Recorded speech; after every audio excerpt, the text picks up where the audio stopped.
Podzielić się chcę z wami przemyśleniami z innego punktu widzenia. Inaczej świat oceniamy, jednak co dziwne często nie dopuszczamy myśli, że coś pięknego jest między nami. Wraz z ziomkami, z podwórka kolegami zmagać się jest łatwiej, z życia problemami.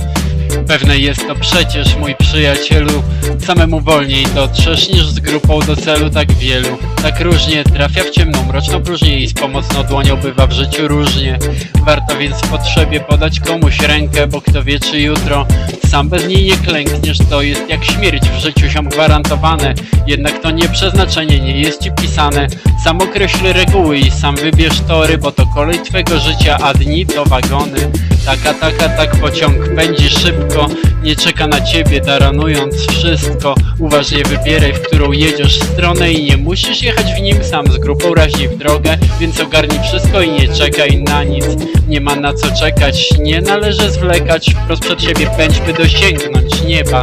To jest twój sen, wola twoja, cel na ciebie czeka.